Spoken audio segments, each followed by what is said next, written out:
amigos, eu agora vou cantar a minha marchinha para o carnaval do ano que vem, em homenagem às camisinhas. Vamos lá, alô Sobral, manda aí. Alô,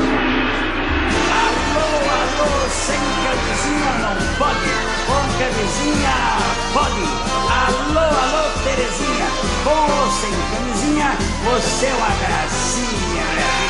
Bota a camisinha, bota meu amor, você tá chovendo, não vai fazer calor.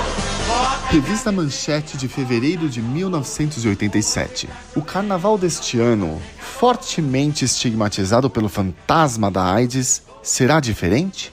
Os especialistas ouvidos pela Manchete ainda têm dúvidas. Uns acham que a campanha anti-AIDS está fazendo efeito.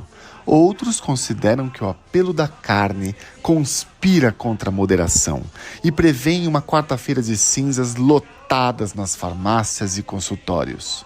Mas todos concordam num ponto. Neste carnaval, a promiscuidade não está com nada. O sexo no escuro, mascarado, pode ser mortal. Na dúvida, a fantasia mais in é o preservativo de borracha.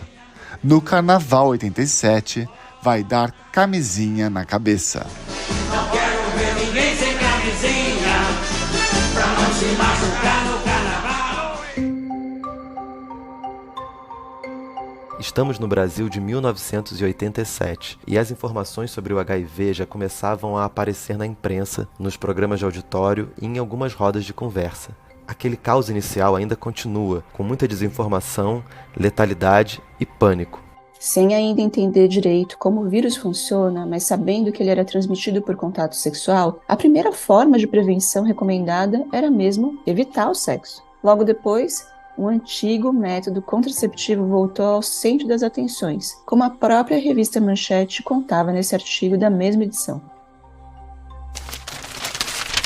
Esquecido desde o advento dos antibióticos e da pílula anticoncepcional, o preservativo volta com força total à cena erótica. De objeto tabu, sequer mencionável, a camisinha ganha status de redentora da saúde e do amor. Nos países onde a campanha anti-AIDS bane moralismos hipócritas, o preservativo é introduzido em escolas, distribuído em revistas e sai definitivamente da clandestinidade. A camisinha agora é garantia de sobrevivência em todas as relações sexuais não monogâmicas e onde se suspeita da infidelidade do parceiro.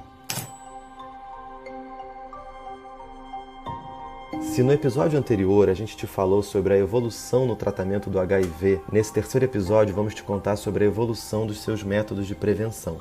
A gente vai relembrar o momento inicial, repleto de privação, abstinência e desinformação, mas também vamos festejar avanços recentes, contando em detalhes sobre a enorme evolução que tivemos na prevenção do HIV. Esse é o terceiro episódio de HIV, do Causa Cura. A esperança é uma evidência científica. Essa é uma temporada especial dos nossos podcasts Saúde, Diversidade e Cultura Transviada, em que tivemos o apoio do Estudo Hope e a realização do Instituto Saúde e Diversidade. Eu sou a Vivian Avelino Silva e junto aqui do meu amigo Pedro Neves, vamos te conduzir por mais essa jornada. E antes, gostaríamos também de te lembrar de visitar e seguir as nossas redes sociais, para que você tenha acesso a um conteúdo expandido desse episódio e dos outros. Sejam muito bem-vindos, bem-vindas e bem-vindos.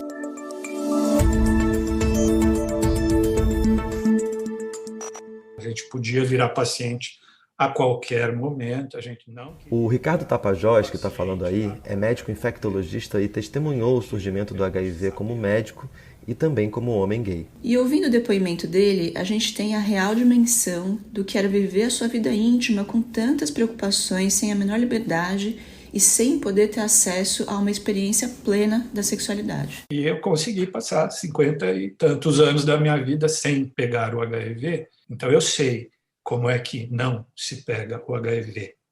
Porém, foram 30, 20, X anos de não fazer muita coisa, de não se permitir muita coisa, de se policiar para muita coisa como homem gay, né? Foram anos de o que não pode, né? Não pode isso, não pode aquilo, não pode fazer aquilo, não pode fazer aquilo. Não podia mesmo fazer aquilo. Cada vez que você queria fazer, você tinha que esperar 20 minutos para passar a vontade de fazer aquilo que você queria fazer, para não fazer no impulso ou para não deixar acontecer.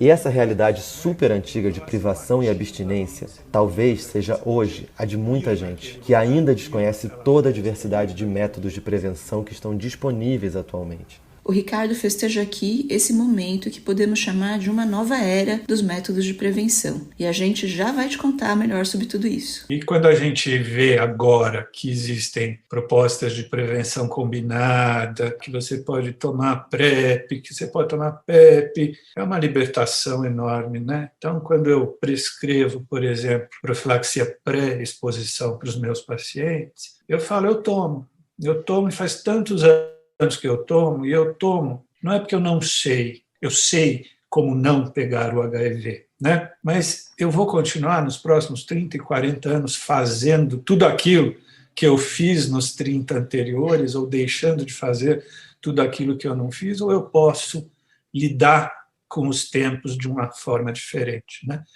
Então, isso eu achei muito importante na minha trajetória como homem gay, que lá eu tive que pisar em ovos, né? Ou seja, me comportar, né, conforme uma série de preceitos salvadores, porque tinham que ser feitos naquela época, né? E que agora a gente pode ver com felicidade que dá para fazer de outro jeito. E antes da gente continuar falando sobre essa nova realidade, seria bom explicar bem didaticamente essa pergunta super importante. Afinal, como uma pessoa pode pegar HIV? As principais formas de transmissão do HIV são pelo sangue ou pelo contato sexual. Por exemplo, a transmissão pode acontecer quando uma pessoa recebe uma doação de sangue de alguém que vive com HIV, ou no uso compartilhado de agulhas, ou ainda da mãe para o bebê durante a gravidez, na hora do parto, ou durante a amamentação. E, finalmente, pelo contato sexual sem proteção. E quando a gente fala em proteção, o que vem na cabeça é a camisinha, mas calma, que a gente vai explicar que é muito mais que isso. Hoje, é praticamente zero o risco de transmissão do HIV por transfusão de sangue, com a realização de triagem e testagem universal de doadores, usando testes altamente sensíveis. E já que a gente está tocando nesse assunto, é sempre bom lembrar que o estigma construído em torno do HIV foi tão grande, como você já cansou de ouvir aqui, que homossexuais eram proibidos de doar sangue aqui no Brasil. E sabe até quando essa proibição rolou? 2020. É isso mesmo, gente. Só em 8 de maio de 2020 que o STF declarou inconstitucional a proibição de doação de sangue por homens gays e bissexuais. E se você ainda duvidava do estigma da doença, essa notícia aqui choca por ser tão, mas tão recente. Os ministros do Supremo Tribunal Federal votou pela suspensão das normas que impediam homens homossexuais de doarem sangue. Esse impedimento ocorria pelo período de 1 ano depois da última relação sexual. O relator, que é o ministro Edson Fachin, entendeu por declarar a inconstitucionalidade desses dispositivos. Para o ministro, não há qualquer justificativa para a manutenção de um tratamento tão discriminatório que ofende, inclusive, o princípio da igualdade previsto na Constituição Federal.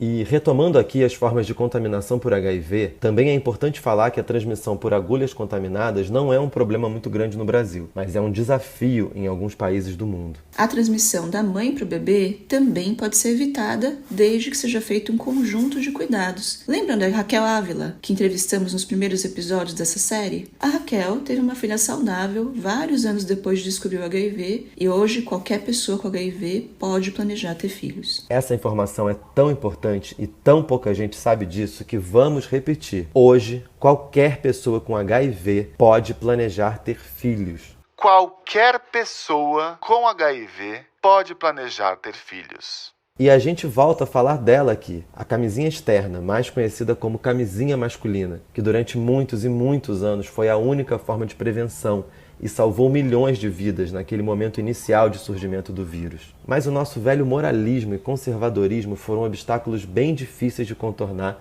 para que a adoção da camisinha ganhasse força por aqui. Incrivelmente, houve um relativo sucesso nesse processo, como nos relata aqui o Esper Calais, médico infectologista, professor e pesquisador da Universidade de São Paulo. A adoção da camisinha já foi bem mais difícil, porque, lembre-se, você está falando de uma coisa que relacionada diretamente ao ato sexual.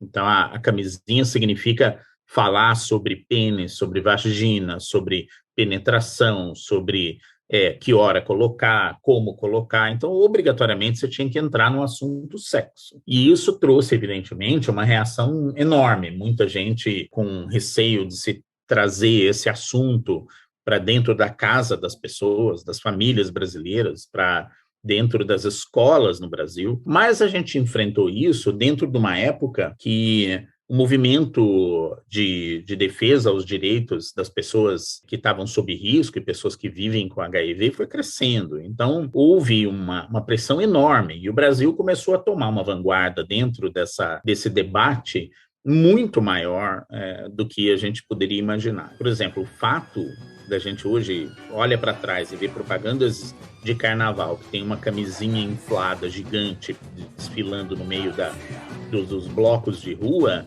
para a gente hoje é uma coisa normal, mas foi por causa desse movimento que existiu, principalmente na década de 90. Você mostra isso para alguns outros países, as pessoas não acreditavam. Como é que vocês conseguiram chegar nesse nível de debate do uso do preservativo? E isso foi crescendo aqui no país, felizmente, com a adoção cada vez maior da camisinha, que dominou o debate. Depois disso, veio a discussão a respeito do teste, que também ganhou corpo dentro do debate brasileiro.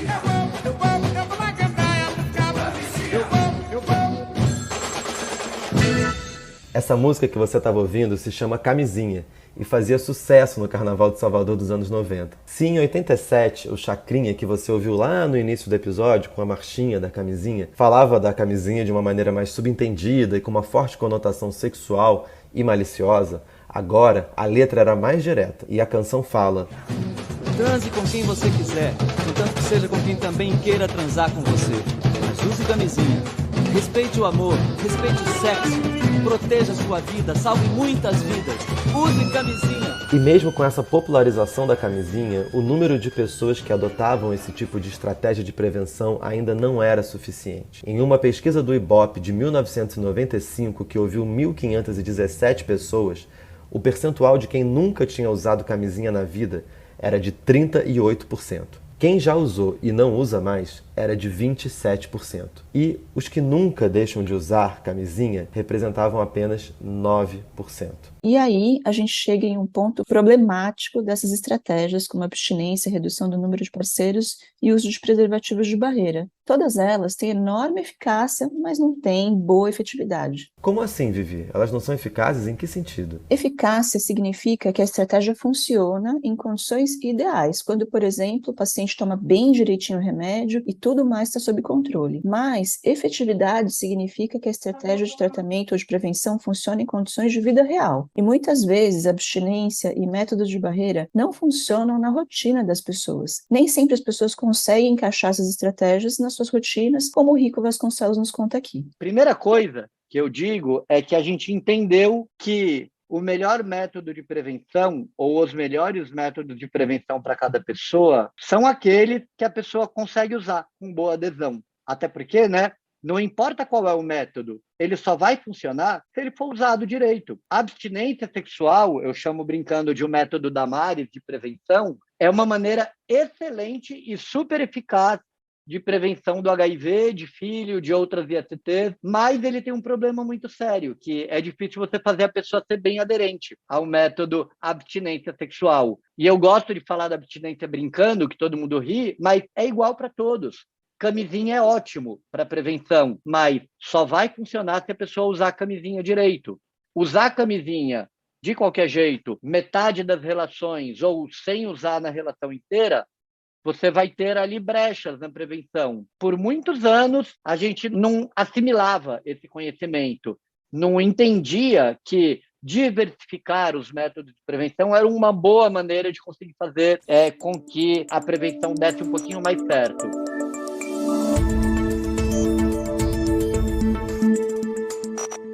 E como a gente está falando nesse episódio de prevenção, eu, que não sou da área da medicina, fico sempre me perguntando se nesse tempo todo, como ninguém nunca conseguiu uma vacina para o HIV. Eu já sei que não tem nada a ver, mas a gente viu que a vacina da Covid saiu em pouco tempo, enquanto o HIV já está aí por 4 décadas e nada, né, Vivi? Nossa, Pedro, descobrir a vacina para o HIV é o sonho de qualquer cientista. Desde o início da epidemia, um investimento enorme já foi feito para chegar a essa descoberta, mas infelizmente a gente ainda não conseguiu isso. O HIV, ele é um vírus que naturalmente tem muita variabilidade, sofre muitas mutações também. É como se ele conseguisse usar várias máscaras diferentes e enganar o sistema imune. Com isso, até hoje, as vacinas que foram desenvolvidas tiveram muito pouca ou nenhuma eficácia. Nesse meio do caminho, havia uma discussão enorme de se conseguir uma vacina para HIV. Então, dentro da minha carreira, grande parte foi pautada em estudos que buscavam descobrir vacinas. Mas, infelizmente, até agora, a gente não tem uma vacina que tenha mostrado eficácia suficiente para adoção. Apesar de não existir uma vacina, os cientistas conseguiram desenvolver formas de prevenir o HIV usando medicamentos. E essas estratégias revolucionaram a prevenção do HIV nos últimos anos, e nós devemos celebrar muito isso. Exatamente, Pedro.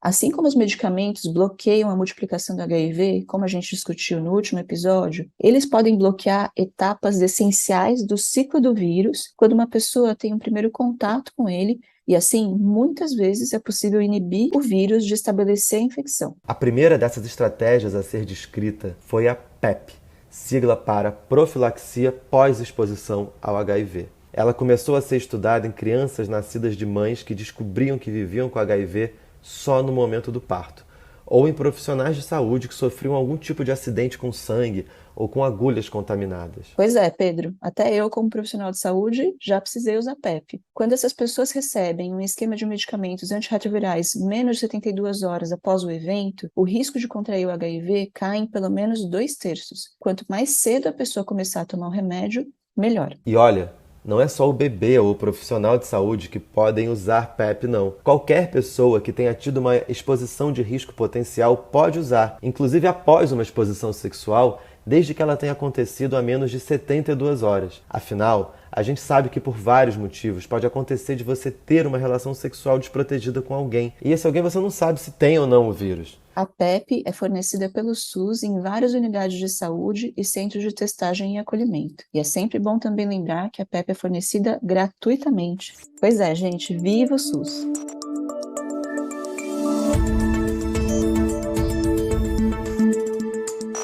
A gente comentou há pouco que no caso da PEP, quanto mais cedo começar a profilaxia, melhor. Isso quer dizer que, uma vez que a pessoa tem contato com HIV, quanto mais rápido o antirretroviral chegar no sangue, mais alta vai ser a proteção. Isso traz a gente para a discussão sobre o próximo método de prevenção do HIV, a PrEP, ou profilaxia pré-exposição ao HIV. Nesse caso, uma pessoa que tem risco alto e recorrente de se expor ao HIV recebe a profilaxia de forma contínua ou de forma planejada, de modo que ela já tem o medicamento ativo no sangue antes de ter uma exposição. Vivi, então a diferença é que no caso da PrEP, você toma a medicação já direto e com isso você fica com uma proteção em seu organismo para o vírus? Sim, e por isso esse método é mais eficaz do que a PEP. E foi ele que revolucionou completamente essa história que a gente está contando até aqui sobre a prevenção do HIV. Na entrevista que fizemos com o Esper, ele contou um pouquinho sobre a história do desenvolvimento da PrEP e vale a pena ouvir. E foi em 2007 que a gente trabalhou bastante para implantar o estudo da PrEP,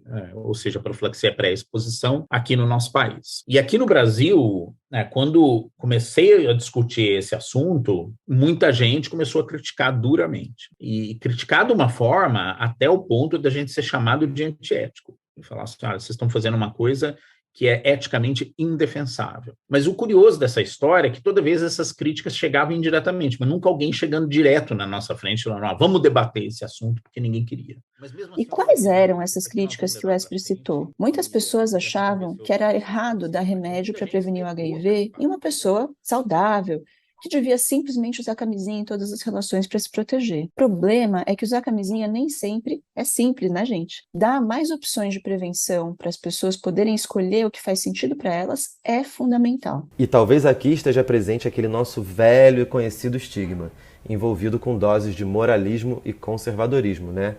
Mas vamos continuar a ouvir o Esper. Nessa época eu conheci a Vivi, que era uma médica, é ainda, né? Uma médica jovem, mas naquela época mais jovem ainda, que nos primeiros 5 minutos de conversa que a gente teve, ela também se encantou com isso. E ela falou assim... E a Vivi que ele está falando aqui é a nossa Vivi, que está apresentando esse episódio comigo. Que honra, Vivi. Aí a gente fez parte juntos de uma equipe que tinha mais de 40 pessoas na USP para participar do projeto de profilaxia pré-exposição, usando 2 antivirais, que é entristabina e tenofovir, uma pílula diária, em homens que fazem sexo com homens e mulheres trans. Então, tem várias histórias desse projeto que a gente podia contar aqui. Eu lembro que foi em outubro de 2010 que reuniu-se o grupo de pesquisadores participantes, 11 centros em todos os continentes, para debater os resultados, e a gente abriu e viu que tinha tido uma eficácia muito significativa. Era o primeiro estudo que tinha mostrado uma estratégia de prevenção biomédica com um resultado significante. Eu nunca tinha tido isso antes na história. E começava aqui uma nova e revolucionária fase para a prevenção do HIV. A gente viu com uma reação extremamente positiva do resultado da PrEP. Teve uma menção do Barack Obama, dizendo que finalmente pesquisadores tinham encontrado um dos caminhos para o controle da pandemia de HIV/AIDS. E isso foi celebrado de forma cautelosa, dúbia, mas no mundo inteiro. E o que transformou ao longo do tempo a profilaxia pré-exposição? Na adoção dessa estratégia como uma política pública. Demorou cerca de 1 ano e meio a 2 para a OMS também recomendar, 1 ano e meio para alguns lugares no mundo começarem a adotar. O primeiro que adotou foi São Francisco, novidade, né? São Francisco, que é uma cidade extremamente vanguardista em estratégias de enfrentamento. E aí, depois disso, a gente começa a notar uma queda no número de infecção de HIV entre homens que fazem sexo com homens naquela região. É a primeira vez na história que a gente observa uma intervenção de prevenção tenha um efeito prático em redução de novas infecções, efeito prático na redução do número de mortes por AIDS. E hoje, depois passou um tempo, o Brasil também adota isso como uma política de saúde pública, como também foi feito em vários outros países. Então, a gente tem visto a adoção da profilaxia pré-exposição como essa, sim, uma estratégia de fato eficaz, e também mudou o conceito de prevenção. Em vez de ser uma prevenção focada numa intervenção só, passa a ser uma prevenção que a gente chama combinada, que foca em várias estratégias que vão se complementando ou eventualmente se substituindo dentro das especificidades do indivíduo. E assim a gente dá opções de enfrentamento da transmissão do HIV e retomada das atividades que as pessoas têm de exercitar a sua liberdade sexual, emocional. Mudou a história esse estudo. A profilaxia pré-exposição, acho que mudou a prevenção. E que incrível, Vivi, você poder testemunhar uma revolução tão grande como essa, com tanto impacto na vida das pessoas, né? É verdade, eu fico emocionada por ter participado como pesquisadora dessa descoberta. O problema é que ainda hoje existe resistência de profissionais de saúde e até pacientes para adotar essa estratégia. Algumas pessoas têm medo de efeitos colaterais, outros têm medo de que a PrEP induza o usuário a liberar geral, aqui entre aspas, e com isso ele acabaria tendo mais das outras infecções sexualmente transmissíveis, como a sífilis e a gonorreia. Sim, esses medos ainda estão no discurso de muita gente, mas a verdade é que a PrEP é muito segura. Tem pouquíssimos efeitos colaterais. Na verdade, nenhum efeito colateral na maioria das pessoas. E o uso da PrEP ainda dá para o usuário a oportunidade de fazer acompanhamento médico de rotina, fazendo consultas e testes para várias infecções sexualmente transmissíveis e recebendo assim o tratamento que é necessário. O saldo, então, é super positivo e supera com sobra o tal medo de liberar geral. Com certeza. E desde 2018 a PrEP está disponível no SUS. Em alguns lugares que implementaram a PrEP há mais tempo, como a cidade de São Paulo, já é possível notar uma queda importante nos casos novos de HIV, o que é um sucesso.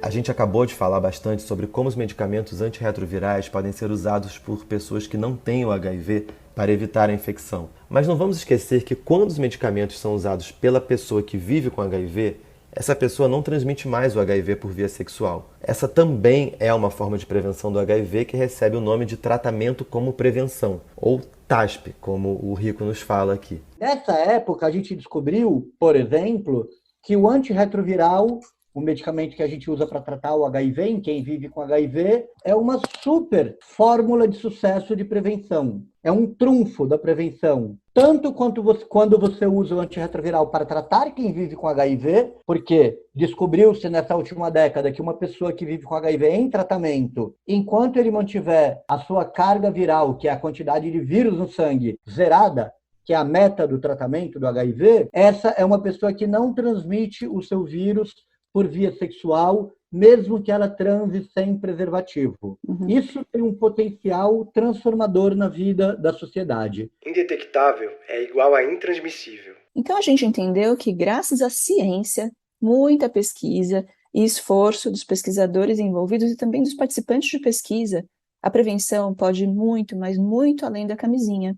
Existe a PrEP, existe a PEP, existe o tratamento como prevenção. Mas existem ainda outras ações que ajudam a prevenir o HIV, como o acompanhamento médico, a testagem de rotina e o tratamento das infecções sexualmente transmissíveis, além do uso das vacinas para hepatite A, hepatite B e HPV, e a redução dos danos e até o lubrificante. Esse conjunto de estratégias, utilizado de forma conjunta e levando em consideração as características de cada pessoa, seu contexto de vida, suas preferências, é o que chamamos de prevenção combinada. A verdade é que quanto maior for o cardápio de prevenção, mais fácil vai ser de você contemplar todos os diferentes contextos de vida. Tal qual foi com a anticoncepção, né? Por que a gente achou por 35 anos que uma estratégia de prevenção só, que é a camisinha, ia dar conta de contemplar todos os diferentes contextos de vida? Para evitar filho, que também é transmitido por via sexual, a camisinha não deu conta. E por que para IST a gente achou por 35 anos que ia dar conta? Não deu, mas agora a gente já percebeu isso e a pesquisa está avançando muito nesse campo. Apesar da gente ter hoje disponíveis todos esses métodos de prevenção e de entender como as preferências individuais devem ser respeitadas, nem todo mundo consegue acessar essas ferramentas e efetivamente se proteger. A prova disso é que ainda hoje temos mais de 1.500.000 novas infecções por HIV por ano no mundo. É impressionante perceber que já temos todos os medicamentos para barrar os novos casos, mas as questões sociais e estruturais e o nosso tão falado estigma são uma grande barreira. Quando existe preconceito, também existem obstáculos para o diálogo, para divulgar informação de qualidade e também para trazer para dentro dos serviços de saúde as pessoas que têm mais vulnerabilidade ao HIV. Mais uma vez, as questões sociais, estruturais e a questão do estigma são uma grande barreira. Se você é um gay negro, talvez você ainda tenha mais dificuldade para conseguir ter acesso a um atendimento de saúde de qualidade. Se você for um gay branco e rico, você consegue encontrar facilmente um médico gay-friendly que pode te ajudar a ter um acesso à saúde melhor. Eu gosto muito de dizer, Vivi, que ferramentas para fazer com que a partir de amanhã de manhã ninguém mais se infecte com HIV no mundo já existem. A partir de amanhã de manhã, nenhuma pessoa mais do mundo morra em decorrência da infecção por HIV e da AIDS já existem. E estigma e discriminação fazem também com que as pessoas deixem de acessar todos esses benefícios que a ciência nos trouxe. E no nosso próximo episódio, a gente vai contar um pouco sobre como o HIV atravessou a classe artística, a produção cultural e a cultura de massa, e como esses veículos todos foram importantes para a difusão de informação, a diminuição do preconceito, mas também ajudaram muito a criar o estigma que persegue o vírus até hoje.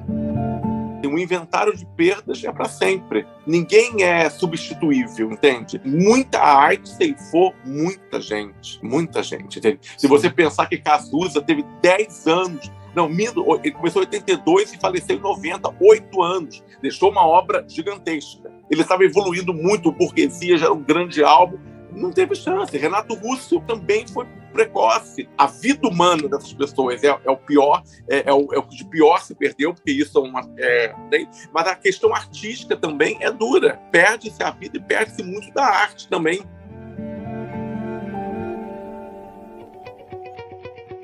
HIV, do caos à cura. A esperança é uma evidência científica. Esse podcast foi conduzido com o apoio do Estudo Hope e realizado pelo Instituto Saúde e Diversidade. A apresentação, roteiro e pesquisa é da Vivian Avelino Silva, comigo, Pedro Neves. A idealização é da Vivian Avelino Silva. As entrevistas foram realizadas pela Vivian com o Saulo Ciasca. A pós-produção é da Baioc Conteúdo, com Luiz Fugita na coordenação e Amanda Hatzira e Nilman Costa na edição e finalização. Nesse episódio, você ouviu áudios do Ricardo Tapajós, Esper Calais, Rico Vasconcelos, TV Globo, TV Senado, TV Bandeirantes e as leituras dramatizadas feitas pelo Saulo Ciasca. Conheça os nossos podcasts Saúde, Diversidade e Cultura Transviada. Deixe seus comentários e participe através das nossas redes sociais. E agradecemos a quem esteve conosco até aqui. Até o próximo episódio.